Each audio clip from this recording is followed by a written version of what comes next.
Ora, appena scoppiata la guerra, lei ricorda? Io ricordo quando sono arrivati i bersaglieri erano...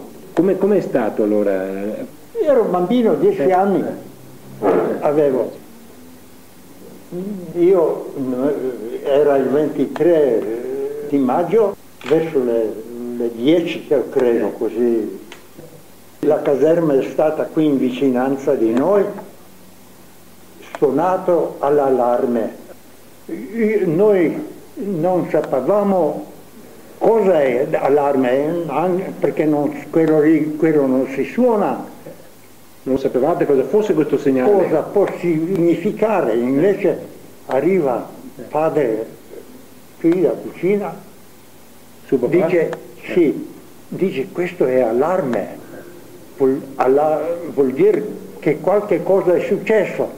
E allora uno si è incamminato verso la caserma che era qui distante 100 metri, diceva l'Italia ha dichiarato la guerra all'Austria.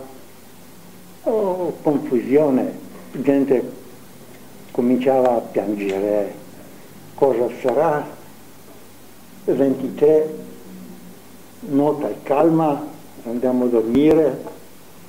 E 24 attendiamo che arrivino le truppe italiane, non si vedano, se erano svelti potevano prendere nel sonno tutti i soldati austriaci, ma erano ben pochi, erano quelli territoriali.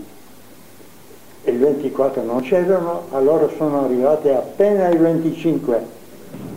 Avevo letto che erano arrivati già il 24. Ma io credo da giù a Iversko sono arrivati, ma non a Caporetto. È sicuro quello lì? Senta, possiamo controllare questa data. Se dica quello che si ricorda. Sì, forse sbaglio. Io vedo qui, sto davanti alla casa con padre, dico padre, donne in bicicletta, erano bersaglieri con capelli. E pensavo fossero delle donne? Io mai non ho visto una cosa simile, tante piume. Ah, dice no, ma questi sono soldati italiani. Ah, lui ha capito, no? Così. Allora cominciava e la guerra, no? Pian pianino sono andati su verso il ponte e hanno visto che il ponte è distrutto, cosiddetto ponte di Napoleone, che non è effettivamente di Napoleone perché è stato costruito da questa gente qui. All'epoca magari di Napoleone? Prima che sia... Ancora prima? Prima che sia arrivato. E poi... E allora cosa avete fatto voi quando sono arrivati questi... La gente era preoccupata,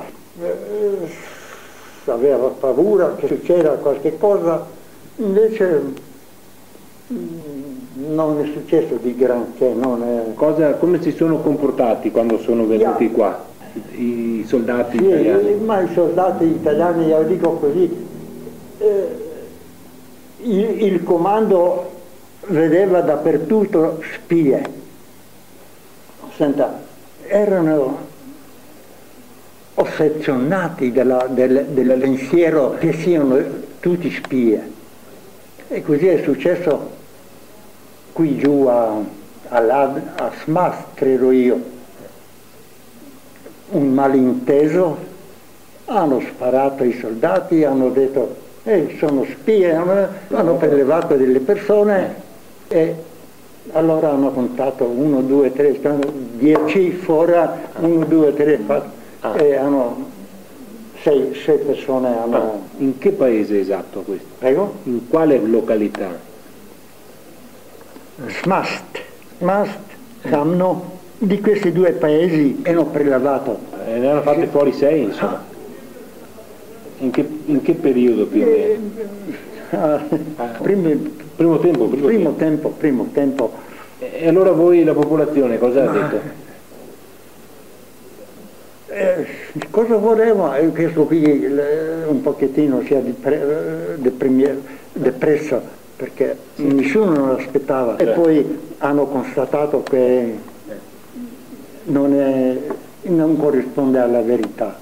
Io conoscevo uno che era lì fra quei 6 e era un ufficiale, lui questo mi racconta, dice l'ufficiale mi guarda e mi fa così sulla faccia, dice tu sei troppo via, dopo preso un altro. Perché? Perché era troppo giovane? Troppo giovane, era 15-16 anni.